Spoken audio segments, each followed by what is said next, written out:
하나님의 말씀, 구약성경 시편 말씀을 봅니다. 18편 1절로 6절 말씀까지 우리 한 절씩 서로 교독하겠습니다. 시편 18편 1절로 6절입니다. 1절 말씀을 제가 먼저 한 절 읽습니다. 나의 힘이신 여호와여, 내가 주를 사랑하나이다.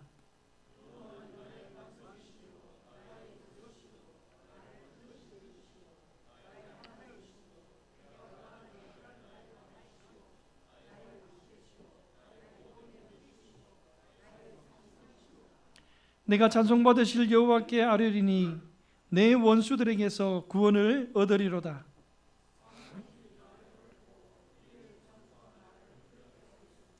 소울의 줄이 나를 두르고 사망의 올무가 내게 이르렀도다. 함께 읽습니다. 내가 환난 중에서 여호와께 아뢰며 나의 하나님께 부르짖었더니 그가 그의 성전에서 내 소리를 들으시며 그의 앞에서 나의 부르짖음이 그의 귀에 들렸도다. 아멘. 중세 종교 개혁을 성공시킨 마틴 루터의 이야기입니다. 중세에 있었던 실화 역사의 이야기지요. 성경에서 벗어나 타락하였던 당시 카톨릭, 지금은 우리나라의 천주교입니다. 중세에 말씀과 너무 벗어난 그런 모습들이 많았거든요. 그래서 종교 개혁자들이 솔라 스크립투라, 말씀으로 돌아가자. 말씀의 기준인데 당시 나라를 장악했고 권세가 있었던 이 중세 카톨릭에 대해서 전쟁을 선포하며 말씀해 보니까 당신들이 틀렸다. 목숨을 걸고 전쟁을 하고 투쟁을 했었습니다. 그 중에 대표적인 인물이 루터지요. 마틴 루터입니다. 종교 개혁가로 유명하지 않습니까? 굳건한 반석에 부딪혀서 깨어지기만 하는 자신들의 모습, 아무리 진리를 외쳐도 통하지 않는 그 시대를 살아가면서 하루는요, 이 루터가 굉장히 낙심을 했답니다. 아무리 외쳐도 듣는 사람도 없고 진리를 이야기해도 자기 편으로 돌아서는 사람도 없고 굉장히 낙심한 가운데 풀이 죽어서 집으로 두벅두벅 돌아오고 있을 때에 문을 열었더니 반갑게 맞이해야 될 아내가 상복을 입고 있는 거예요. 장례식 갈 때 입는 옷 말입니다. 그래서 루터가 깜짝 놀라서 묻습니다. 아내에게 누가 죽었냐? 그랬더니 아내가 대뜸 대답하기를 네, 죽었습니다. 하나님이 죽었습니다. 루터가 화가 나고 좀 짜증이 나는 거예요. 아니, 하나님이 살아계시는데 살아계신 하나님을 왜 죽었다고 이야기하느냐? 여러분, 그때 이 아내가 아주 유명한 한마디를 남깁니다. 하나님이 살아계시는데 당신은 왜 낙담하고 있습니까? 하나님께서 살아계시는데 왜 염려하고 걱정하며 내 눈앞에 일이 잘 풀리지 않는다고, 여전히 내 삶이 무겁고 괴롭다고, 육신이 고통스럽다고, 내 앞에 있는 그 어떤 문제보다 크신 하나님이 살아계시는데 왜 낙심하고 있습니까? 여러분, 참 우리는 신앙생활을 하면서 이 사실을 잊을 때가 있어요. 너무 쉽게 여기고 살아갈 때가 있어요.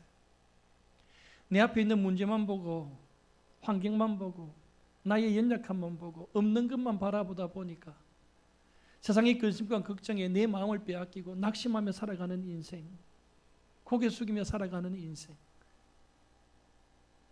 루터의 아내가 이야기하잖아요. 하나님이 살아계신데 왜 하나님의 사람이 하나님의 일을 하면서 마치 폐잔병들처럼, 세상에 무릎 꿇는 어리석은 사람들처럼 그렇게 살아가고 있습니까? 이런 이 아내의 말 한마디에 루터의 심령에서 샘이 솟아납니다. 자신의 잘못을 깨닫고 하나님 앞에 회개하기 시작합니다.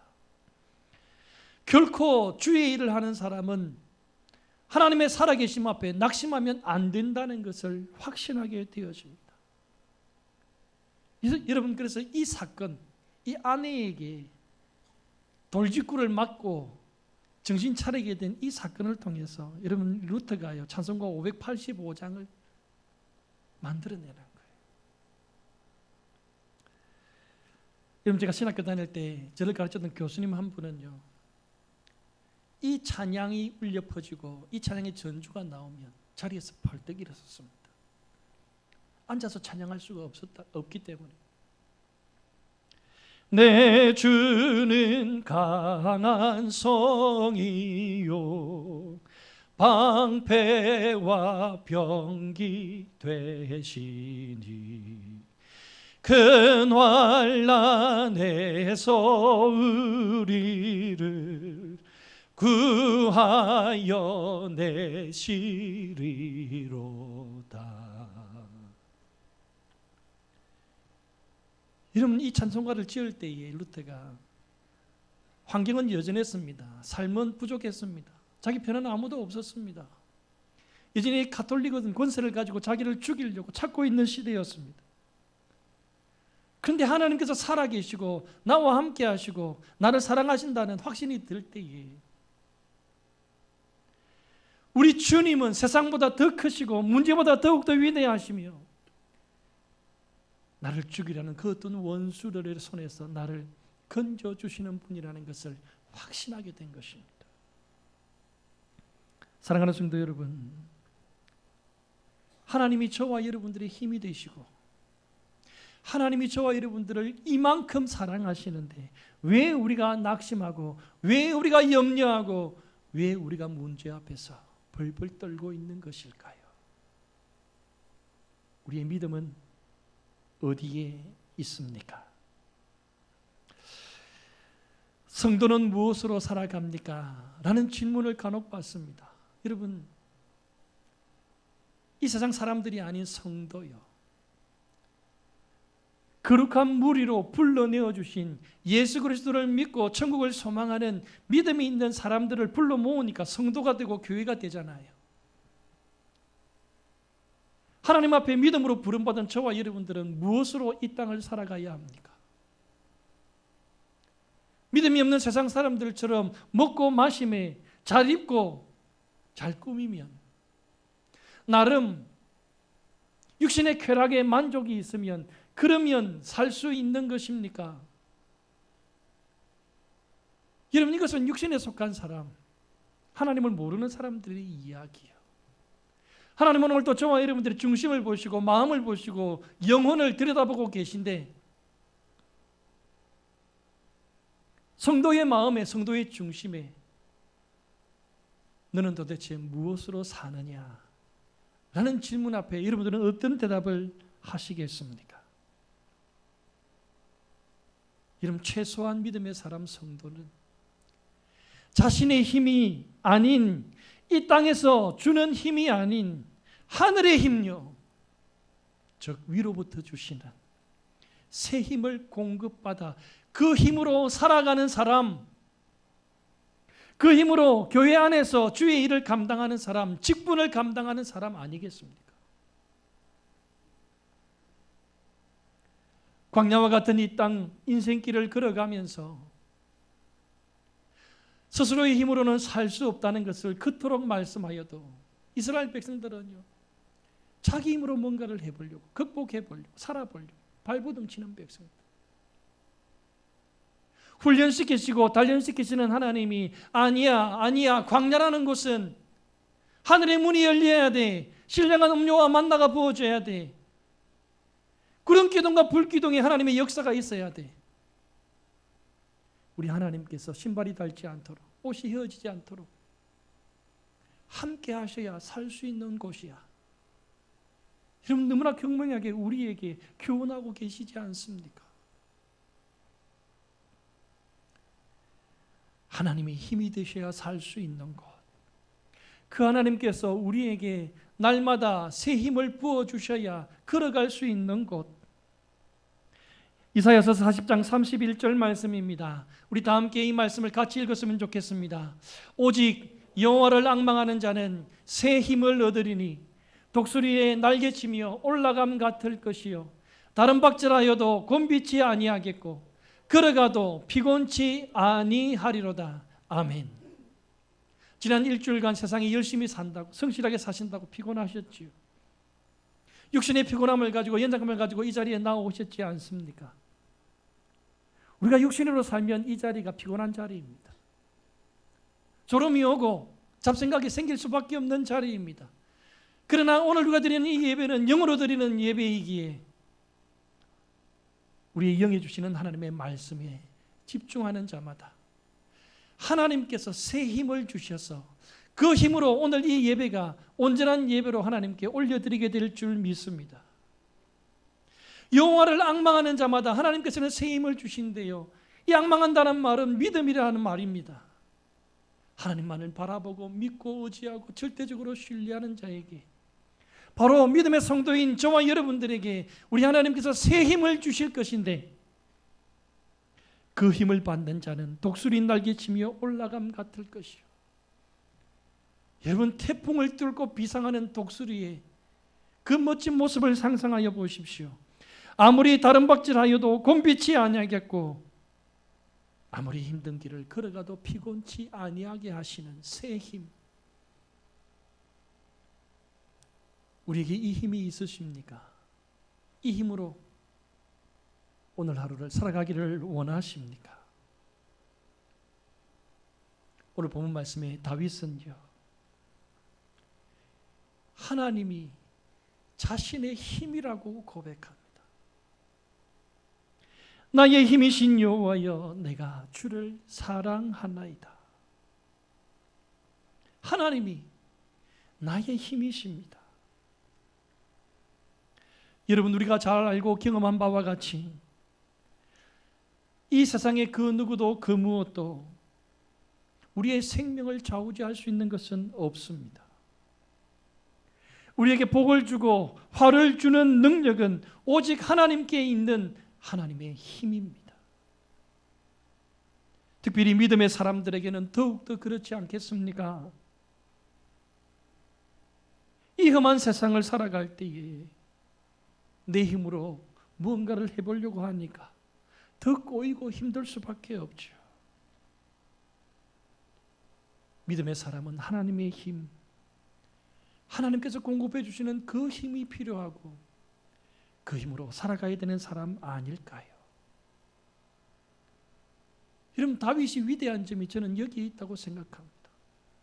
시편 18편 1절 한 절 말씀에서 저는 다윗이 가지고 있는 신앙을 전부 다 표현했다고 생각해요. 다윗이 다윗 될 수 있었던 것은 하나님의 힘입니다. 하나님의 은혜입니다. 하나님의 능력입니다. 그래서 다윗은 또 한 번 고백하기를, 힘이 되신 여호와 하나님을 향하여 내가 하나님을 사랑한다, 주를 사랑하나이다 고백하고 있지 않습니까? 여러분, 그런데 오늘 시편 18편 1절 말씀에 다윗의 이 고백 가운데 하나님을 향하여 사랑하나이다 라는 고백은요, 우리가 일반적으로 알고 있는 그런 사랑의 고백이 아닙니다. 히브리어 단어 살펴보니까 라함이라는 단어로 다윗의 신앙을 고백했더라고요. 여러분, 혹시 라함이라는 단어 귀에 익지 않습니까? 우리 수요 예배에 열심히 오신 분들요, 제가 해마다 산상수훈 팔복의 말씀으로 말씀을 전하고 있는데, 우리 주님께서 말씀하신 8가지 복 가운데 하나가 라함입니다. 무엇일까요? 긍휼히 여기는 자는 복이 있나니 긍휼히 여김을 받을 것이며, 여러분, 이 긍휼이라는 단어가 라함이라는 단어입니다. 구약 성경에 12번밖에 사용되지 아니했던 아주 희귀한 단어. 그런데 이 의미를 살펴보니까요, 이 라함이라는 단어는 이런 뜻을 가지고 있습니다. 이제 갓 태어난 아기에게 젖을 먹이는 어머니와 그 아기의 모습입니다. 여러분, 어머니는 자신의 생명만큼 어쩌면 생명보다 더 사랑하는 이 아기를 품에 안고 자기에게 있는 모든 것을 이 아이에게 줍니다. 생명을 살립니다. 성장을 위해서 수고와 헌신도 아끼지 않습니다. 이 어머니의 눈에는 오직 이 아이밖에 보이지 않는 거예요. 여러분, 이 아기 입장에서 보면 물론 생각도 없고 의지도 없지만 본능적으로 어머니가 아니면 살 수 없다는 것을 압니다. 그래서 이 야무지게 어머니의 젖을 빱니다. 어머니로부터 공급되어지는 그 젖을 먹고 살 수 있다는 것을 본능적으로 알기 때문에, 여러분, 바로 이 장면, 이 관계를 라함이라는 단어가 고백하는 거예요. 다윗이 하나님을 사랑한다고 고백했을 때에 이 아기의 입장에서 나에게 젖을 공급하여 주시는 하나님이 없으면, 하나님이 아니면 말 그대로 절대적이지요. 다른 그 누구도 그 무엇도 금은 보아도 필요 없지요. 오로지 내가 살기 위해서는 하나님의 힘이 필요함을 성경 말씀을 통해서 고백하고 있는 것입니다. 다윗은 자신의 지나온 과거가 모두 하나님의 은혜의 힘이었던 것을, 하나님께서 자신을 긍휼히 여겨주셨기 때문이라는 것을 이 한 절 말씀을 통해서 고백하고 있는 겁니다. 우리가 잘 알고 있는 골리앗을 쳐부순 사건도 그렇습니다. 여러분, 그 목동 다윗이 전쟁에 대해서 훈련 한번 받은 없는 그 아이 다윗이 물맷돌 몇 개를 들고 골리앗을 이겼다는 것, 이것이 상식적으로 이해가 되시고 납득이 되실까요? 하나님의 힘이지요. 하나님의 은혜이지요. 하나님이 그 어린 다윗을 살려내시기 위해 불쌍히 여기시고 긍휼히 여기셨던 그것이 이유이지요. 사울 왕의 위협을 당하면서도 이리저리 피할 수 있었던 것도, 끝까지 살아남을 수 있었던 것도 자신의 꾀가 좋아서 부하들이 따라서가 아니라 은혜의 힘이지요. 하나님께서 다윗을 긍휼히 여기셨기 때문이지요.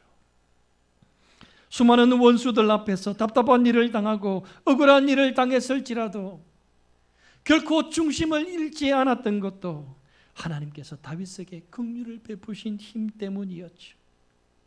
왕이 된 이후에 영광의 자리에 앉아 있을 때에도 다윗은 더 겸손하게 하나님 앞에 무릎을 꿇는 사람, 말씀의 권위에 복종했던 사람, 기도했던 사람.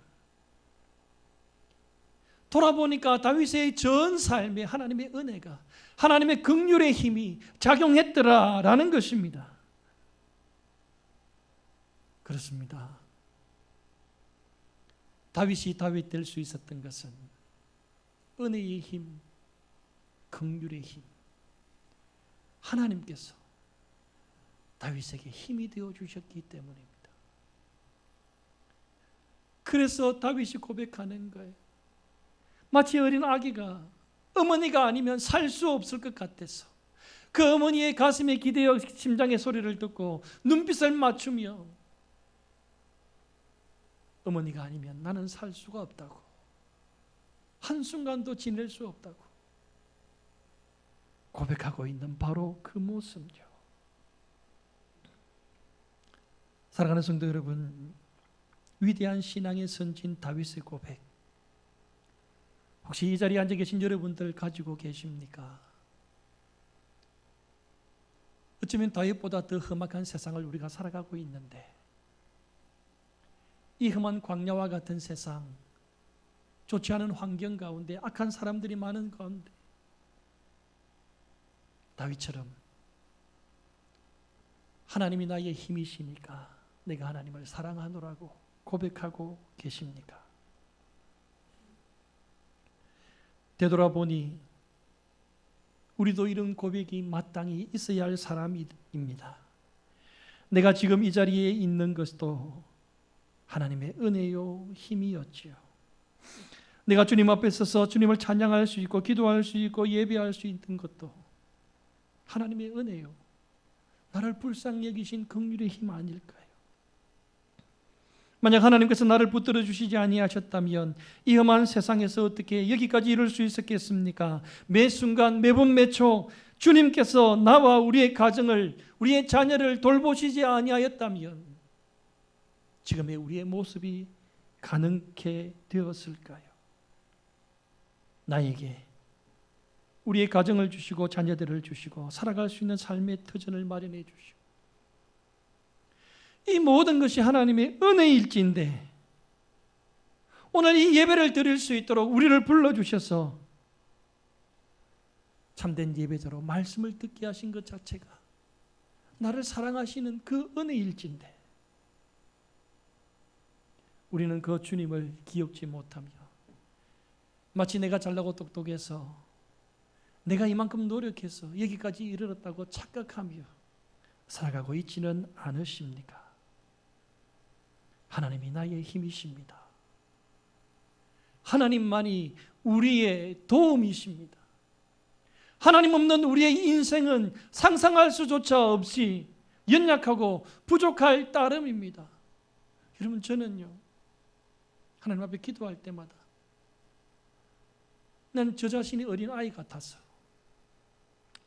무지하고 무식하고 지혜도 없고 가진 것도 없고 그저 주님만 바라보니까 하나님께서 역사해 달라고 기도합니다. 나의 나됨이 하나님의 은혜일진데 내가 무엇을 가지고 하나님께 나아갈 수 있겠습니까? 내가 얼마만큼 하나님께 헌신하고 봉사하고 헌금해야 하나님께서 기뻐하실까요?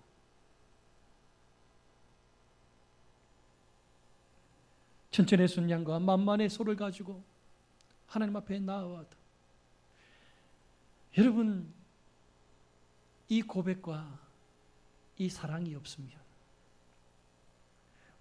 우리는 소리나는 구리와 울리는 꽹과리에 불과하게 될 것입니다. 그저 시끄러울 뿐이에요.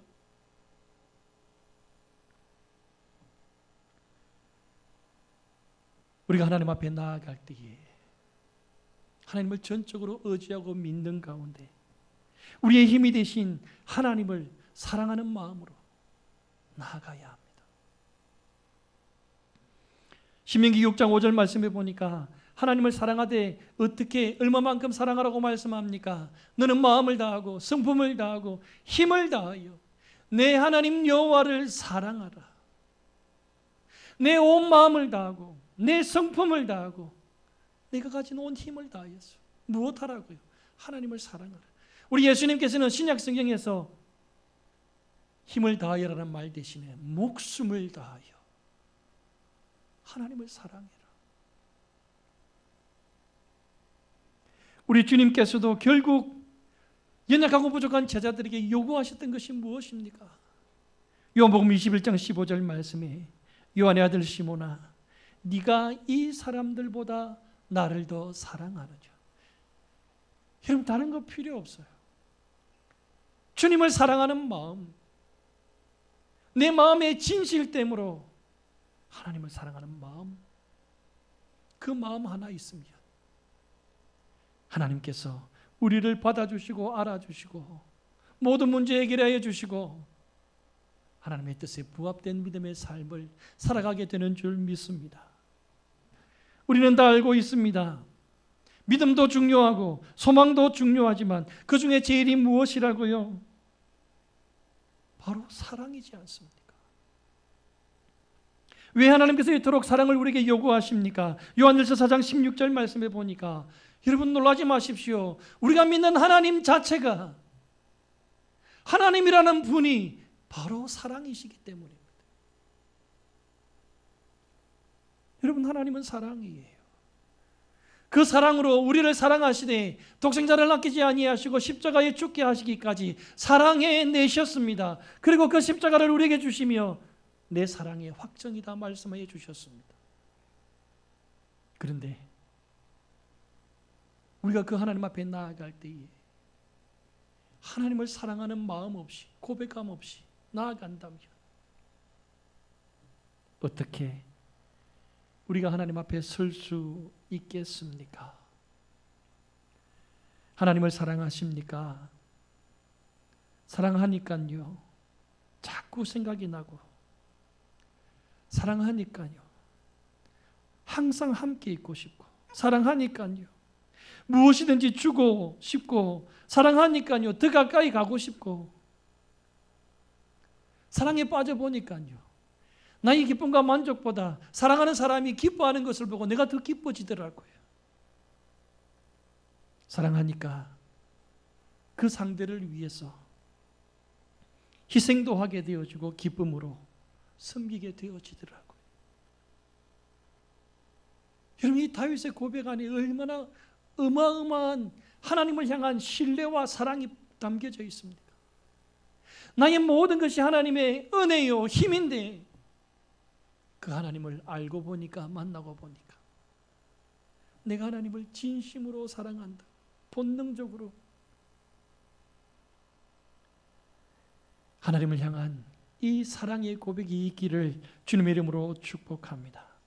오늘 본 말씀 2절 말씀에 보니까요, 다윗은 자신의 힘이 되신 여호와를 향해 사랑한다고 고백할 때에 하나님께서 어떻게 다윗과 함께 하시는지, 하나님께서 다윗을 얼마나 사랑해내시는지를 보여주고 있습니다. 오늘 본 말씀 2절입니다. 여호와는 나의 반석이시요 요새시요 나를 건지시는 이시요 나의 하나님이시요 내가 그 안에 피할 나의 바위시요 나의 방패시요 나의 구원의 뿔이시요 나의 산성이시로다.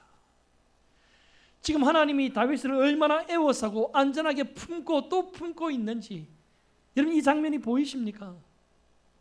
다윗이 하나님을 자기의 힘으로 여기고 진심으로 사랑한다고 고백하니까 한마디로 우리 하나님께서 안전한 피난처가 되어주시더라. 하나님 안에서만 얻을 수 있는, 누릴 수 있는 안식과 안전함, 다윗은 고백하는 거예요. 하나님만이 나의 피난처 있습니다. 우리를 끝까지 보호해 주실 분은 하나님밖에 없습니다. 그러므로 우리가 환난을 만나고 어려울 때마다 어디에 피해야 할까요? 누구에게 가서 안전함을 누려야 할까요? 그 어떤 어려움도 환난도 하나님의 사랑은 저와 여러분의 영원한 피난처가 되는 줄 믿습니다. 하나님께 피하는 자가 가장 복된 자요 지혜로운 자일 줄 믿습니다. 하나님과 함께 계십시오. 하나님과 동행하십시오. 오늘 본 말씀을 보니까 다윗이요, 그 구체적인 방법 2가지를 말씀하시더라고요. 이를테면 이런 말씀입니다. 여호와 하나님을 나의 힘으로 삼고 있는가? 나의 힘이 되신 그 하나님을 사랑하고 있는가? 그렇다면 우리의 삶에 이 고백의 열매가 있는가? 첫 번째는요, 찬송입니다. 3절 말씀을 보시기 바랍니다. 내가 찬송받으실 여호와께 아뢰리니 내 원수들에게서 구원을 얻으리로다. 다윗은 고난이 닥칠 때마다, 힘든 상황이 주어질 때마다, 특별히 다윗을 해하고 모함하고 미워하는 원수들이 있을 때마다 뭐 했다고요? 하나님을 찬송했대요. 마귀는 하나님을 찬송하는 것을 싫어합니다. 그러나 우리 하나님은요, 찬송하는 것을 너무 좋아하시고 기뻐하셔요. 바울과 실라가 빌립보 감옥에 갇혔을 때에 밤새도록 얻어터지고 상처투성이, 피투성이가 되었을 때에 한밤중에 일어나 그들이 한 것이 무엇입니까? 하나님을 찬송했다고 했어요. 여러분, 저 같으면 하나님 앞에 불평과 불만을 털어놓았을 것 같아요. 하나님, 내가 내 일 하다가, 내 앞걸음하다가, 내 잘 먹고 잘 살려다가 이런 고통을 당하고 환난을 당하고 옥에 갇히면 내가 그나마 이해는 하겠는데, 주의 일 하다가, 복음 전하다가 하나님 상 주셔야지요, 위로해 주셔야지요. 이게 뭡니까? 저 같으면 그렇게 했을 것 같아요. 여러분, 그런데 성령의 사람들인 바울과 실라 한밤중에 일어나 그 상황, 그 아픔 가운데 하나님을 찬양했다, 찬송했다고 성경은 우리에게 분명히 이야기합니다. 하나님은 찬송 중에 거하십니다. 하나님은 찬양 가운데 임재하십니다. 이 바울과 실라의 찬양을 듣고 찬송을 듣고 성령께서 역사하셔서 지진을 일으키시고 옥문을 열어내셔서 바울과 실라를 구출해내시지 않습니까? 계속해서 복음 사역을 전파하도록 사명 감당할 수 있도록 만들어 가시지 않습니까? 우리의 입술에서 찬양이 그치면 마귀가 득세합니다. 하나님을 찬양하는 소리가 울려 퍼지면 성령의 역사로 모든 환경이 바뀌고 문제가 해결되게 될 것입니다. 하늘의 문이 열립니다. 성령께서 역사하신다라는 거예요. 제가 몇 주 전에 우리 입술에서 감사가 거쳐나면 교만해집니다 라고 말씀드렸잖아요. 하나님 교만한 자를 가장 싫어하세요. 오늘 말씀에 주목하십시오. 우리의 입술에서 찬양이 그쳐지면 마귀가 득세합니다. 우리 안에 하나님으로 가득한 사람은 찬양할 수밖에 없잖아요. 여러분, 이사야서 43장 12절 말씀을 보시기 바랍니다. 이 백성은 내가 나를 위해 지었나니 나의 찬송을 부르게 하려 함이니라.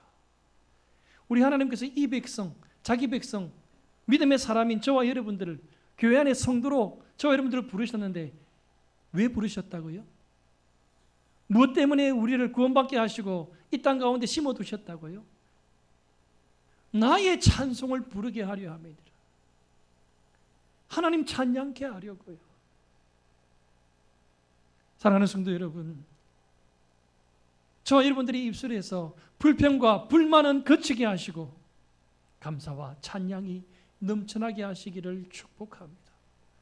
여러분, 이것이 하나님을 나의 힘으로 인정한 다윗의 고백이었고 하나님을 사랑하고 있다는 삶의 열매였습니다. 힘들고 어려울 때마다 찬송하는 사람에게 하나님은요, 힘과 지혜와 능력을 주시더라고요. 그래서 내 삶에 한시도 끊임없이 하나님을 찬양함이 울려 퍼질 수 있도록 읽고 듣고, 여러분, 우리 자녀들에게도 내 입술로, 부모의 입술로 울려 퍼지는 하나님을 찬양하는 소리가 우리 자녀들에게는 양육이 되고 교육이 되어지는 거예요. 제가 한 번은 하나님을 찬양을 하면서 흥얼거렸더니 우리 둘째 아들이 그래요. 아빠 오늘 기분 좋은갑네. 아빠 오늘 기분이 좋은갑네. 여러분, 찬양이 있다는 것은 좋은 겁니다. 하나님께서 좋아하시는 거예요. 다윗은 지금 찬양함으로 하나님을 사랑한다는 것을 고백하고 있는 겁니다. 두 번째가 무엇입니까? 기도입니다. 6절 말씀을 보시기 바랍니다. 내가 환난 중에서 여호와께 아뢰며 나의 하나님께 부르짖었더니 그가 그의 성전에서 내 소리를 들으시며 그의 앞에서 나의 부르짖음이 그의 귀에 들렸도다.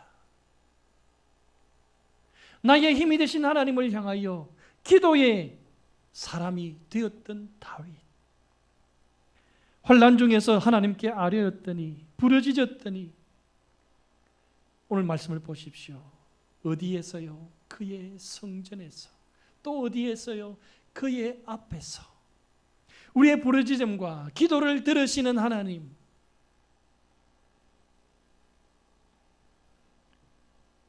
지난번에 드렸던 말씀 기억나십니까?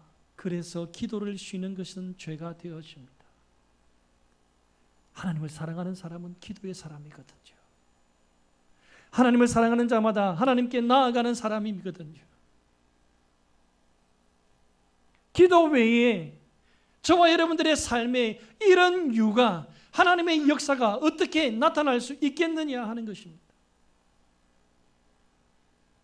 여러분, 우리의 호흡이 날씨가 덥다고 쉬면 되겠습니까? 내 영혼이 죽어가는지도 모르고 날씨가 37도, 8도, 40도 가까이 되어지니까 퍼져가지고 아무것도 안 할란다, 그냥 있을란다. 자기 영이 죽는 줄도 모르고. 우리 본당 옆에 이제 기도실이 마련되었습니다. 여러분, 언제라도 어떤 상황 속에서라도 오셔서 무릎을 꿇고 기도의 자리에 앉아서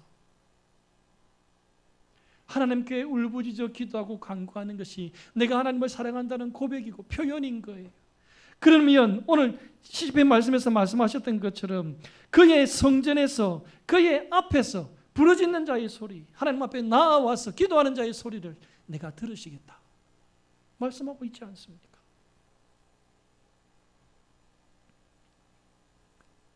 내가 할 수 있는 것은 오직 감사의 찬양과 기도. 이것이야말로 내가 하나님을 사랑한다는 참된 고백입니다.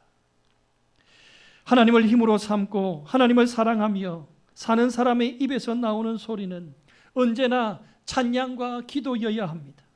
힘들고 어려울 때 탄식만 하지 마시고 하나님을 찬송하시기를 바랍니다. 우리의 기도와 찬송의 자리에는 하나님이 거기에 계십니다. 하나님을 만나는 자리요, 하나님께서 주인이 되셔서 전능자가 되셔서 우리의 모든 질병도 문제도 환경도 바꿔주시는 하나님을 경험하는 자리요, 위로를 얻고 길을 찾고 힘을 얻으며 비전이 열리는 자리.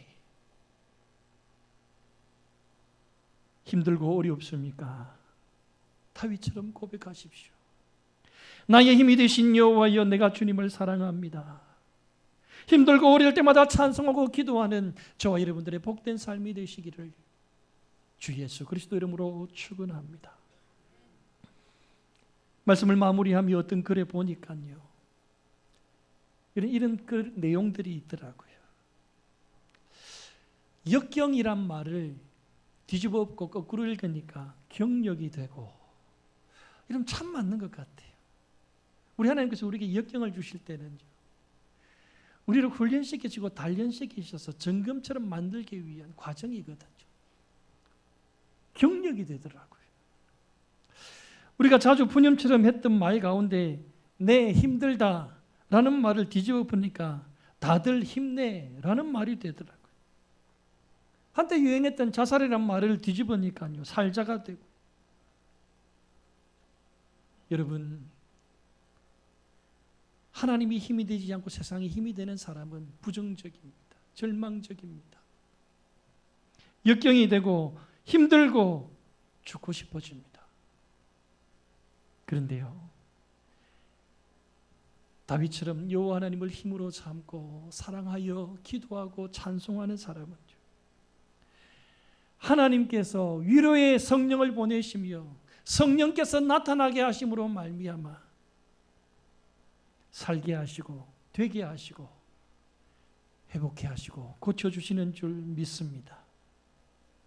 나의 힘이 되신 여호와여, 내가 주를 사랑하나이다 라고 고백하면서 어제도 살았고 오늘도 살아가며 내일도 하나님을 사랑하며 힘으로 삼아 살아갈 수 있기를 축복합니다.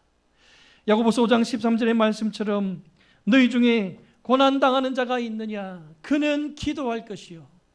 즐거워하는 자가 있느냐? 그는 찬송할지니라.